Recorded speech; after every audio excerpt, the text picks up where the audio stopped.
Hello दोस्तों, स्वागत है आप सभी का एक बार फिर से P1 मैथमेटिक्स के इस नए वीडियो में।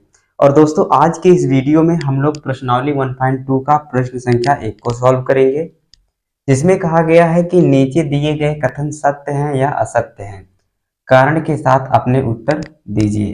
तो दोस्तों, इस प्रश्न के कुल 3 पार्ट हैं और इसके फर्स्ट पार्ट में हम लोगों से ये कहा गया है कि प्रत्येक अपरिमेय संख्या एक वास्तविक संख्या होती है। तो दोस्तों, यह कथन सत्य है, क्योंकि दोस्तों जो वास्तविक संख्या है वो परिमेय और अपरिमेय का समूह होता है।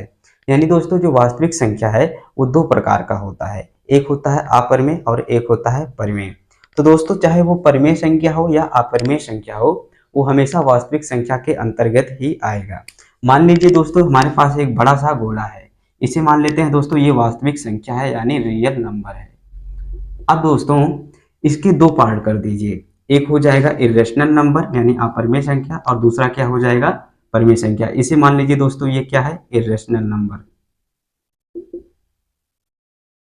और दोस्तों ये क्या है, रेशनल नंबर।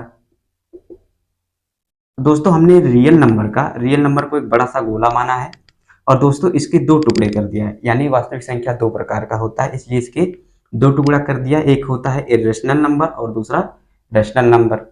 तो दोस्तों, इस गोले का कोई भी एलिमेंट लीजिए, कोई भी संख्या लीजिए, इस बड़े गोले के अंतर्गत ही आएगा। चाहे आप रेशनल नंबर का भी कोई भी संख्या ले लीजिए, वो बड़े गोले के अंतर्गत ही आएगा, यानी रियल नंबर के अंतर्गत ही आएगा। इसलिए दोस्तों यह कथन सत्य है। तो दोस्तों, प्रत्येक अपरिमेय संख्या एक वास्तविक संख्या होता है, यह कथन सत्य है, क्योंकि दोस्तों प्रत्येक अपरिमेय संख्या वास्तविक संख्या के अंतर्गत ही आता है।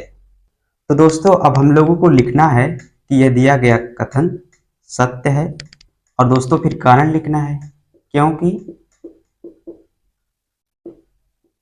प्रत्येक अपरिमेय संख्या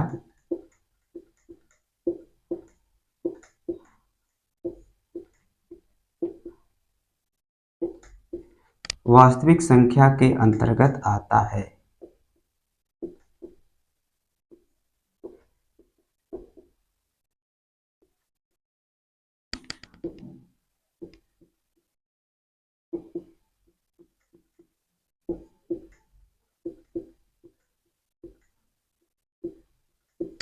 तो दोस्तों, अब हम लोग इसके सेकंड पार्ट को हल करेंगे और इसके सेकंड पार्ट में कहा गया है कि संख्या रेखा का प्रत्येक बिंदु रूट m के रूप का होता है, जहां m एक प्राकृतिक संख्या होता है। तो दोस्तों, जैसा कि हम लोग जानते हैं कि जो संख्या रेखा है, संख्या रेखा पर 3 प्रकार की संख्याएं होता है, निगेटिव, पॉजिटिव एंड जीरो। अब दोस्तों, संख्या रेखा के सेंटर पर हमारा शून्य होता है और इसकी दाएं तरफ की जो संख्याएं होती हैं वो पॉजिटिव होती हैं, इस प्रकार से। और दोस्तों, बाएं तरफ की जो संख्याएं होती हैं वो क्या होती हैं, निगेटिव होती हैं।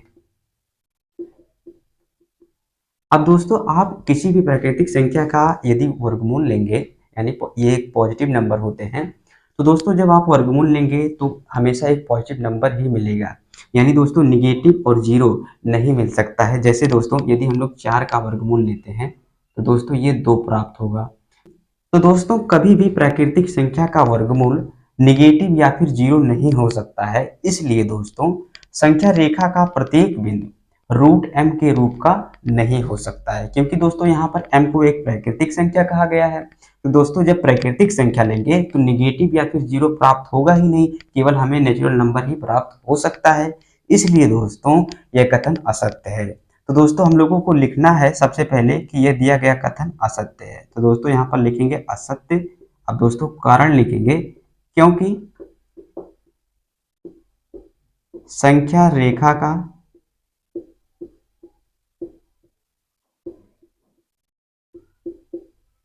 ऋणात्मक और जीरो संख्या रूट m के रूप से प्राप्त नहीं किया जा सकता।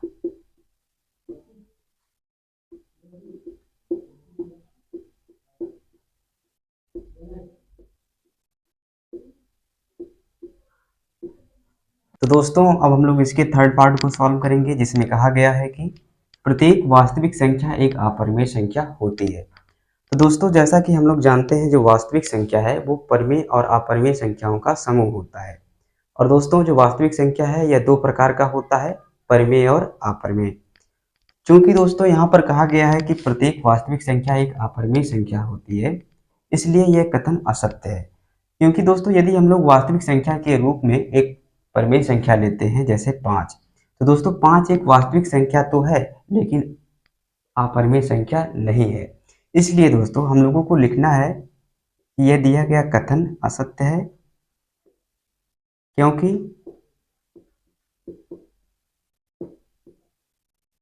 परिमेय संख्या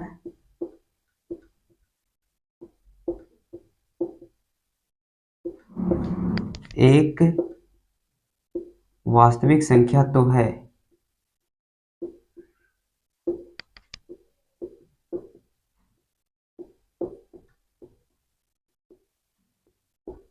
लेकिन अपरिमेय संख्या नहीं है।